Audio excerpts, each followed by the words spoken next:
it was just like unbelievable. He knew us, he knew our families, he knew our kids. I was very angry. I also wanted to protect the kids. Like, had it been a stranger, it probably would have felt a lot different. I just didn't know what to say because like I didn't know that that guy would do it to us. So I'll just start from the beginning.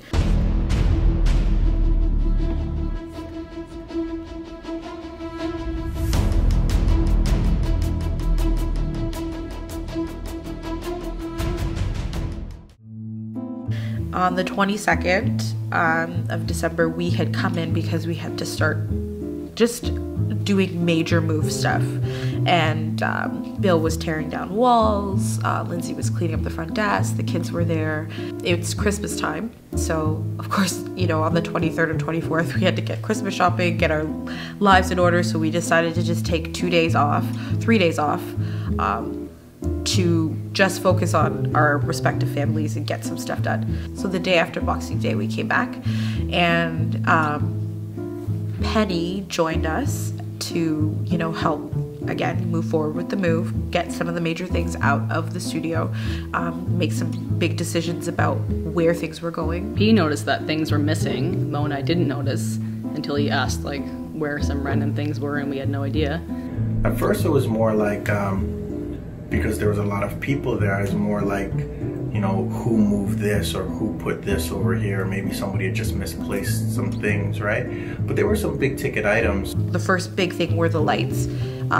There were these massive poles in the old studio, and inside were like high state-of-the-art lights. The theater lights were huge because they were a huge purchase, right? But they were also definitely a big part of your studio life, right? And, you know, your stage light and your stage presence. So we went back and to look at all of the stuff, like pictures and stuff like that of us moving, and we still didn't see the lights. And so we called Bill. Bill came over, and while we were waiting for Bill to come over, Peyton also noticed that our bushes were gone. And I remember mopping the floor before Winter Showcase, so I was like, I know we moved them out of the way, but I don't remember putting them anywhere. Checked everywhere, like, because it's a huge place. It's 8,600 square feet. There's hiding places for lots of things, and we just, it was nowhere to be found. Then Bill finally shows up and he's like, no, I remember taking the lights out of the pole and putting them here. So basically I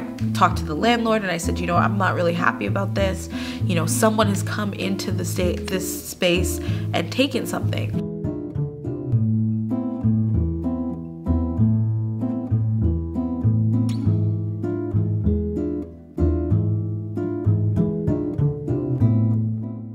Landlord says, I have never been in the space. I didn't go in the space. It's not me.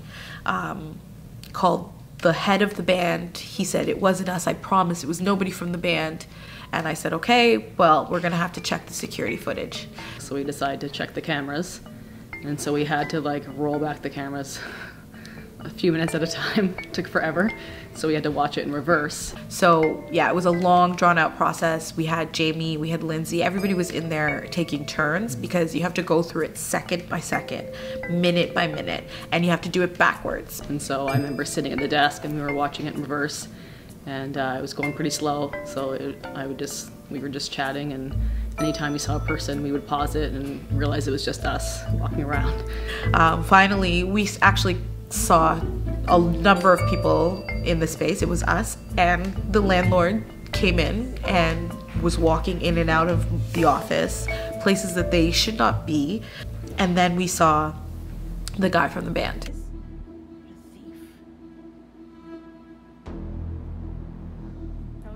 Just going in there and he's just rummaging and everything. It's so even awful. when here, We have to, like, I want to see when he enters, and I want to watch look, it's coming out. He has it! Oh my God! He stole the lights!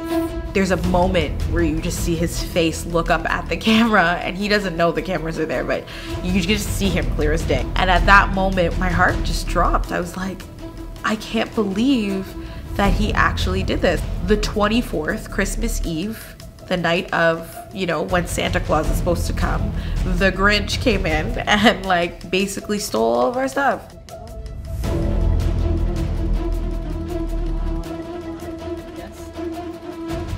He like tested things on the wall, the lights, to see if they worked, if they were good enough for him. He was just like coming back from war. He took 2 trips. That surprised me. Like, he stole stuff, he loaded up his van, he left, he came back, even set aside the stuff to put for his 2nd trip. Like, he brought the tables to the front, left it there, went back, stole a whole bunch of like wine from our wine and paint nights. Lights were missing, you know, tables were missing, appliances, chairs, technology, wall bridges, plants, rum bottles, decor. There are things that are unidentifiable that we know he stuffed in his pockets. it's just disgusting that he would do that. It was uncomfortable to watch. I was very angry. I also wanted to protect the kids because they were watching it and they knew something was wrong and they knew this man. They had interacted with this man. How did you feel when you saw that person? That's so good. When I saw him like take the stuff, I felt like somebody punched me in the gut. It just felt wrong.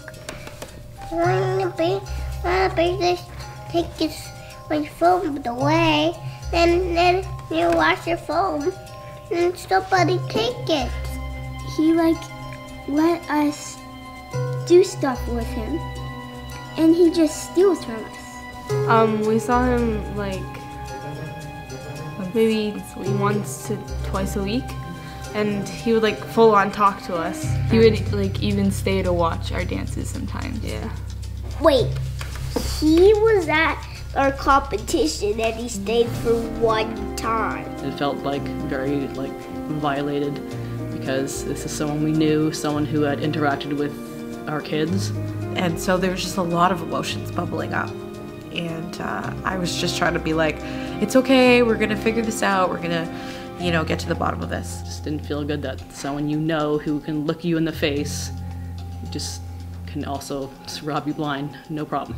We approached him by email and we told him that what we knew he had done on Christmas Eve. I was expecting an elaborate response like, oh guys, I was just borrowing it, or something along those lines, but nothing. Like, he just kind of was like, yeah, I did it.